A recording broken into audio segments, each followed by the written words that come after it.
wanted to talk about the upcoming trial of Ghislaine Maxwell, as there's lots of interesting information that you may have missed because the media has reported on it some of the time, but is a little bit tepid in how it's approached it. I've noticed that the reporting on this has been very much like, right, we'll put out one article on it and then that's gone. And that's it. We did our article. You can't criticize us for not reporting on it, but we're not going to make a big deal out of it. We're going to make a big deal out of whatever it is that is irrelevant. You know, this is important stuff and it's not being given the coverage that it needs to be given. I think they've given me the impression that they're stood on eggshells. I mean, they've implicated themselves just by that absence of, you know, surely everyone's interested in this. Well, everyone is convinced that, I mean, literally, didn't they do a survey and found something like half the public didn't think that Epstein killed himself? Good. It was a massive percentage. Well, I mean, as far as conspiracies go, that's going to be the one that most people are going to believe, right? Well, it's the one I believe. Yeah, I mean, so do I. Yeah, I don't think he killed himself, but anyway. Yeah, all the details behind it are ridiculous, how everything conveniently just stopped working. Yeah. All the security cameras are off. Even though he's in a cell with a specific kind of paper clothing and bedding that means he can't kill himself, he still managed it somehow. And, you know, it's just convenient that he died as well. There's so many people who thank God he killed himself. But, you know. So the trial begins on the 29th of November. So that's in 3 days' time. And I'm going to read just an extract from this Vanity Fair article. So Maxwell was being tried on 6 counts, including conspiracy to transport underage girls to engage in illegal sexual activity. The indictment cites 4 victims whom prosecutors say Maxwell groomed between 1994 and 2004, when the women were minors, some as young as 14 at the time. Prosecutors allege Maxwell befriended the girls, took them shopping and to the movies, and delivered them to Epstein to be abused, often in Maxwell's presence. Maxwell vehemently denies the charges. Yeah, so when Epstein didn't kill himself, I wrote an article which I turned into a video about this at the time. And so I'd done a lot of digging into this because I read through the sort of 600-page deposition of Virginia Giuffre on it. And so basically Maxwell is alleged and implicated in all of this. Apparently she would take part in the sexual behaviors and she was the one, like, literally was going out and getting the girls, and then but they would have a sort of hierarchy. So she would like groom like slightly older girls, like 20 years old, to then groom the younger girls as well. And she would drive out and collect them and then bring them back to Epstein's Florida mansion. It's really sickening, isn't it? It's awful. Yeah, it's like a weirdo pyramid scheme. So I'm going to read from your article that you mentioned. It's going to feel a little bit strange reading your own words back to you. I think read it since I'm the one who you've got to take credit for it, I think. Right, if you want to go to the next one. So Ghislaine Maxwell began dating Jeffrey Epstein in the 1990s. She was profiled in the New York Post, a piece in 2000, which implied Maxwell had used her friendship with Epstein as a strategic move to guarantee her financial prospects and propel herself higher in elite circles, although she was still a member of the elite anyway. By 2003, the relationship had ended, but they remained best friends, according to one article. In the article, she was portrayed as Epstein's personal assistant who organised much of his social life. This allegedly extended to procuring young girls, mostly from disadvantaged backgrounds, for Epstein and his friends to molest, as claimed in multiple civil suits brought against Epstein and his associates, such as celebrity lawyer Alan Dershowitz and Prince Andrew, the Duke of York. These allegations have been consistently denied, of course, but many of them were settled for vast sums of money, except for that one, which was ongoing at the time. I don't actually know. Oh, no, Virginia Giuffre took a settlement as well. Yeah, she did. So none of this ended up going through the courts. Maxwell is alleged to have lured girls into the sex trafficking operation with offers of modelling and fashion work, offering to pay for their education. She apparently kept photos of girls, which Epstein is alleged to have wired up his properties with secret cameras in order to record his friends in the act. Maxwell denies all of this, of course, and in 2005, a distraught Florida woman contacted the Palm Beach Police Department, claiming her 14-year-old stepdaughter had been molested by a wealthy grey-haired man called Jeff, who had paid the girl $300 for a massage. The teenager in question had apparently been groomed into the task by one of these older girls. Police raided Epstein's Palm Beach mansion and discovered evidence to support the allegations. In addition, they found various sex toys, lubricants, and receipts for books with names like Slave Craft, Roadmap for Erotic Servitude Principles. It's not the kind of book an innocent person would own, is it? Well, I mean, in abstraction, if you had that, you'd be like, yeah, I have that for curiosity's sake, maybe. But when you're under a bunch of allegations of running a sex trafficking ring for children, probably not. Probably It's not a good look. no, but 40 girls gave testimony against Epstein in accounts that broadly mirrored each other. A young woman would offer girls money in order to massage Epstein. This would lead to abusive sexual encounters and some kind of pyramid scheme, it seems. And often Epstein would offer the girls to his friends. And in 2009, Virginia Guthrie filed her lawsuit claiming the pair had recruited her while at 15 while at a position at Mar-a-Lago as a towel girl and to become a sex slave in Epstein's trafficking operation.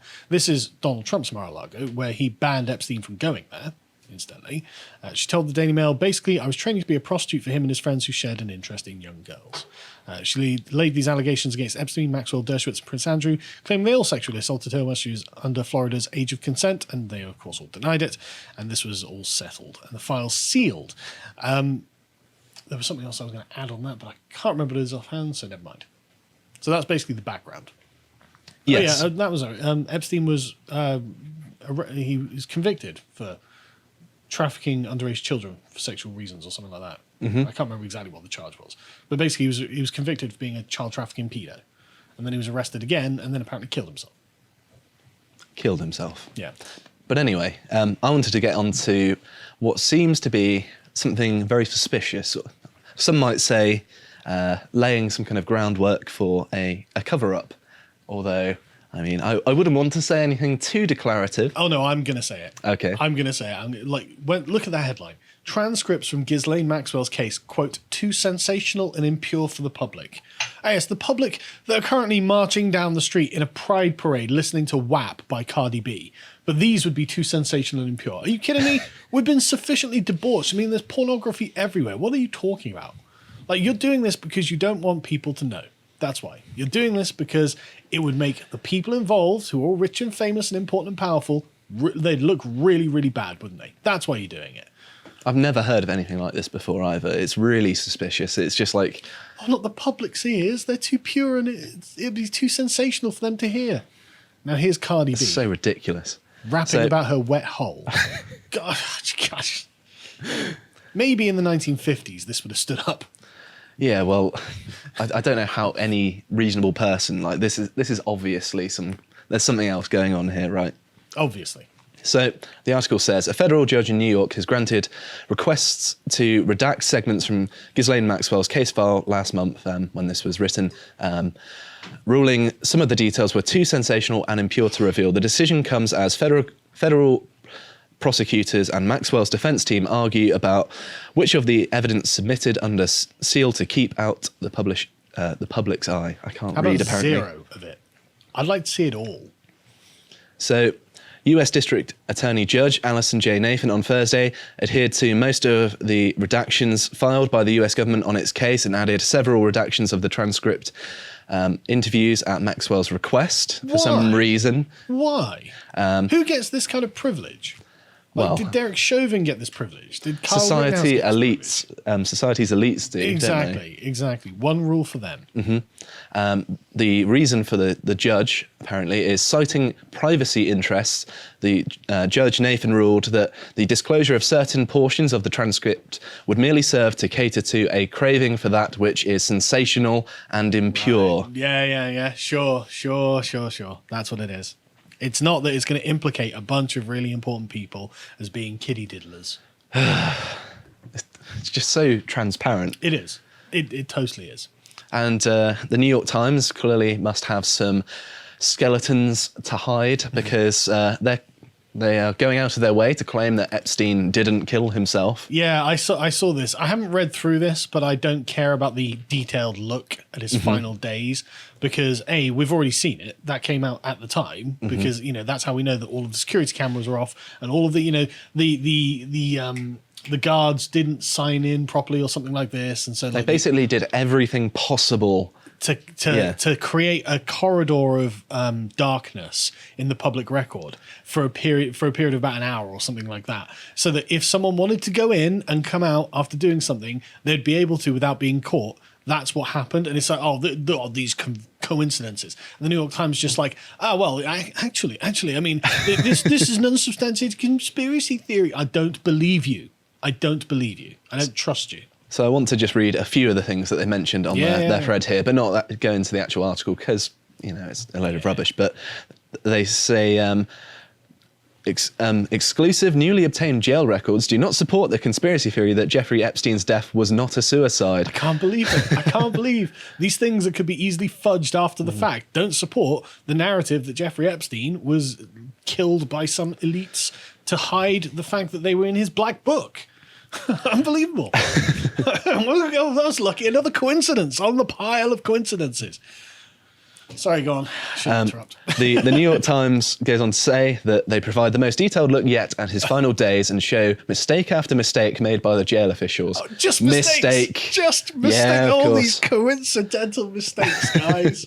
The records, which we obtained from the Federal Bureau of Prisons after filing a Freedom of Information Act lawsuit, show Epstein repeatedly telling correctional officers, counsellors and inmates he had much to live for, whilst also hinting that he was increasingly despondent. Because Epstein basically got away with it the previous time. He got the conviction, but he didn't do any jail time, if I recall correctly. And of course, I'm sure he greased a few palms in order to make that happen. It really wouldn't surprise me. No, he had when he died, he had something like $600 million in assets and $60 million liquid capital in the bank. So the idea that some of that wouldn't have gone somewhere, I find hard to believe. Yeah. But yeah, unbelievable. So they go on to say, about 2 months after Epstein's death, an inmate emailed the psychology department about a conversation he had with a man whose cell had been next to Epstein's. The inmate had heard Epstein tearing up his sheets before committing suicide, he wrote in the email. But oh yeah, how do they know that was Epstein? Well, they don't. Yeah, they just heard the noise of ripping up sheets. Exactly. So and this is the evidence, is it? If someone had been allowed into the cell with all the cameras off, well, why wouldn't they be like, yeah, well, if we tear up the sheets and make it look like he's killed himself, then they'll just believe it. And then we'll have a corroborating witness, even though they didn't witness anything. It's so ridiculous. Yeah, they're acting as if this disproves anything. Yeah, I don't believe any of it. No. So this next article I thought was very interesting because it's from the Rolling Stone, which the namesake, I mean, they've got some questionable history themselves. Yes, they do. But it's called High Society Bracing Itself for the Fallout of Maxwell's Trial. Everybody is absolutely horrified. What, all of you pedos? All the pedos are like, God, is everyone going to know that we're pedos? Yes, we know you're pedos. So it starts off in the byline. What will be revealed? Who might she name? Jeffrey Epstein's right-hand woman. They're all trembling. Yeah. Epstein's right-hand woman is going on trial about their alleged crimes, really, and those who used to know her can't stop talking about it. Okay, well, that just makes me think that a bunch of people are guilty. I mean, at the end of the day, Epstein was trafficking these girls to someone. The question of how he made his money is very interesting. Yeah, because no one can quite say. Wasn't he a physics teacher, and then he mysteriously just made lots of money, basically overnight? Yeah, basically. And he ended up as some sort of financial advisor. And he ended up taking on clients who were only billionaires. It's like, why him? Why would you choose him? Of all people, yeah. Of all people. Some guy with no history or knowledge of the subject. He's literally just a physics teacher or something. And then suddenly he's a billionaire with islands and, jet planes. And he gets convicted for child trafficking among the elite. It's a very interesting background, isn't it? Come on. It's transparent. And now they're all like, well, I mean, this is going to make us all look guilty, isn't it? Yes. Yes, it is. And there's also something, this is a little bit of an aside, but listen to this. When she walked into the court on Monday morning for the penultimate pre-trial conference before she faced what will amount to the fight for her life, Ghislaine Maxwell looked like she did 10 years ago. In fact, she looked better. We're complimenting on her looks now. It will get better, don't you worry. I mean, she's a child trafficker, and Guthrie alleged that she raped her as well. So, which high society's like, yeah, but think of Roman Polanski. It gets better. Thick black glossy hair, a black turtleneck sweater, grey slacks, a bottle of Poland Spring in her hand, no cuffs anywhere, a smile even as she talked and shared a laugh with her lawyer, who are clearly fond of her. One brushed the back of her hair, another rubbed her back and shoulders, a gesture of sympathy. What? This sounds like something that the Daily Stormer would have written about Anders Breivik. It's trying to paint her as sympathetic as possible, isn't it? Oh, totally. Like everything's going her way. And wait for it. this next part. It gets much better. Everyone loves Ghislaine. I mean, you know. I knew Maxwell slightly because I'm part of the expat British community in New York, so I ran into her from time to time over the years. At I can't see why. pedo conferences, yeah. I can't see why they're being complimentary about her. Why would you do this? I don't know. And I know a good number of her friends, or former friends, I should say. So, what are they saying amongst each other as she heads to trial? In the past year, I noticed something as I was reporting on Chasing Ghislaine, an ID special and Audible podcast of the same name. Hardly any of the people who went to drinks at her house or to dinners for Prince Andrew, many of them members of the British upper class or American plutocracy, wanted to talk about Maxwell on the record. Oh, really? Oh, really? That's really interesting. Many of them professed that they were horrified, disgusted at the allegations she is charged with. Oh, yeah, I bet Prince Andrew was just like, oh, they're terrible, terrible. It almost made me break into a sweat. Oh, you beat me to it, I was going to say that. Sorry. One person who went to dinners that included Maxwell, Epstein and Prince Andrew told me, I can't remember the last time I heard anybody say, poor Ghislaine, she should be allowed to say her story. I think everybody's absolutely horrified. Everybody's embarrassed that somebody in our broader circles could have been behaving in such a terrible way. And that's what it is. Yeah, behaving of course. in such a terrible way. When you're trafficking and raping children, it's just behaving in such a terrible way. And none of us had any idea. Oh my goodness, they're trafficking children. Unbelievable. Surely they should be kind of really enthusiastic about testifying, because then if they testify against her, like, yep, I've washed my hands, I've done my bit, I'm not implicated, but they're all keeping their heads down, aren't they? Exactly. And the thing is, there are loads of stories from the Guthrie depositions that were basically things like where it's someone who wasn't part of this, obviously, and they'd gone into like Epstein's mansion, and there was one that stuck out in my memory that Epstein and Maxwell were in there, and there was this like teenage girl who was just sat at a table like this, and they were trying to talk to them because they didn't know who they were, sort of thing. It's like, what are you, who are you? What are you doing here? And they were basically just not responding to anything, and it's just like, no, that's awful. Well, they were just sitting and not engaging. Sitting at a kitchen sort of counter, just sat there like this, just not talking and just barely responding. And it's just like, just random teenage girl in Epstein's place won't respond, and you're just like, okay. And that's perfectly normal, yeah. Exactly. There's something, that's an abused child that you're talking to. And that's I can't remember who it was, but they had given testimony. And clearly they'd come away with that impression too. And it's like these people spend, I've never heard of anything. Bollocks. So I'm aware that I'm almost running out of time, but I'm going to try and continue. Yeah, let's go. Through. So this next article from Metro kind of suggests that Maxwell is in pretty high spirits about her chances. Yeah. So it's titled, Ghislaine Maxwell laughs, hugs, blows kisses in court amid jury selection for sex trafficking trial. It's like she doesn't think she's going to be found guilty. Yeah. It's like she doesn't think she's going to be goddamn well punished. It's almost like she knows the outcome before the trial has even happened. It is, isn't it? Unbelievable. Can you imagine having this level of privilege and protection? You're being accused of raping children, and you're in the trial, the jury selection. You're this is going to go great, isn't it? Unreal. So I'm going to read. This is the same hearing that the sycophant at the New York Times was talking about. So Maxwell, 59, wearing a black turtleneck sweater and grey pants. Looked great, lush hair, beautiful makeup. Oh, she's so wonderful. Conversed with her attorney in a New York courtroom on Thursday, the third day of jury selection. The British socialite even turned in her seat and blew multiple kisses to her sister Isabel, who watched from the gallery. So the Daily Beast reported that, and I hate to give the Daily Beast any credit, but their coverage of the Epstein stuff has been fantastic. Actually, the Daily Beast, in all other respects and in every other subject, is woke cancer, but on this, they've done a great job. Mm-hmm. So another thing, if we go to this article by Fact Check AFP, and despicable outlet otherwise, but I don't know anything about them. They have drawn attention to the fact that there are no cameras at the trial.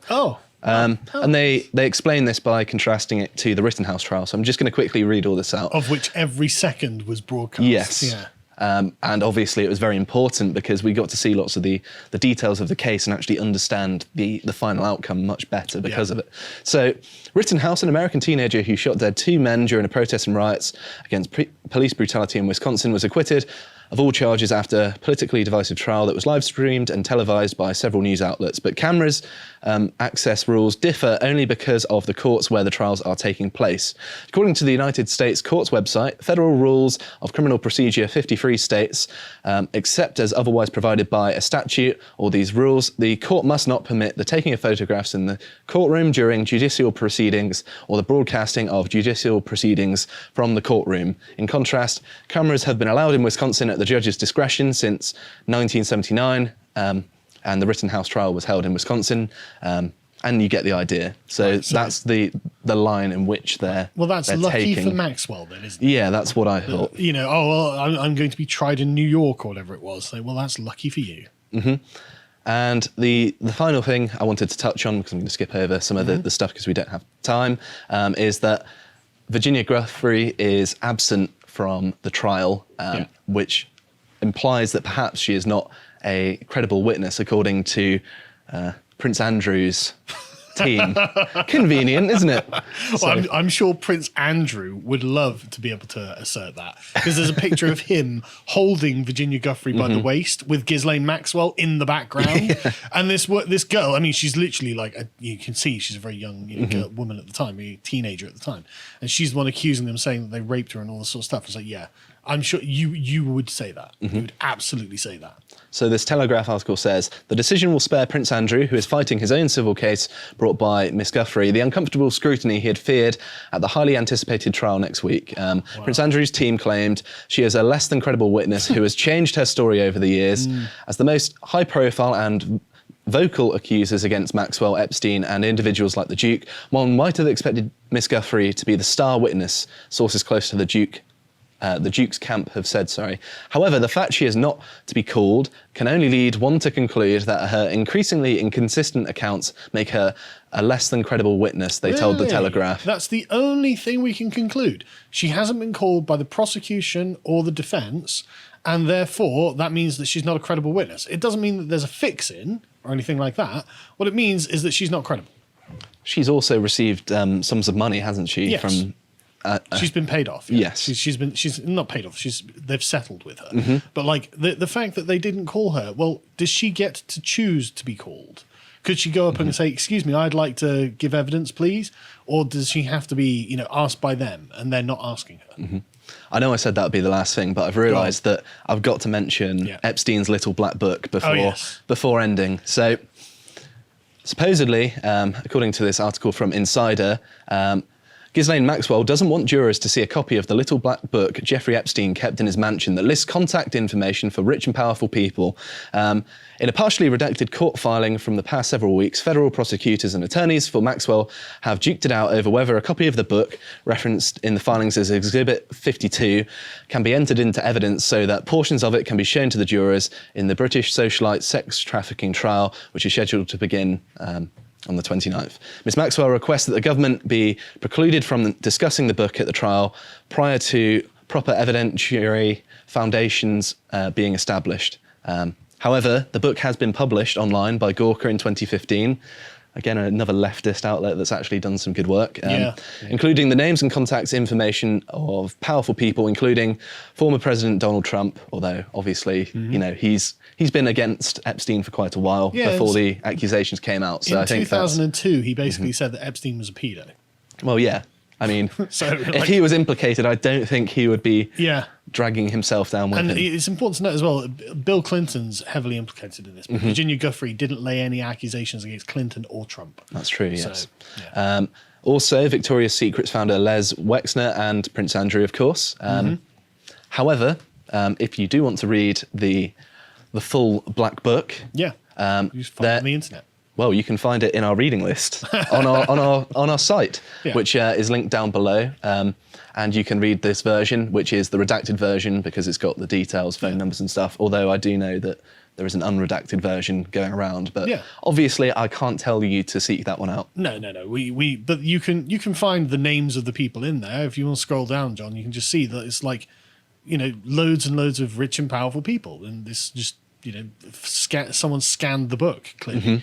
And so here's 92 pages of the people who were hanging out with Jeffrey Epstein. So this is supposedly the kind of menu of people who could potentially be implicated Yeah. if this wasn't a farcical hang on, trial. stop there, right? So notice how the Arkle Busson, Charlie Butler, Robert Bryan, and then you just get Cammy.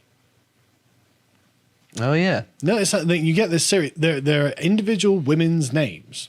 Everyone else is dual named, but then just one woman's name.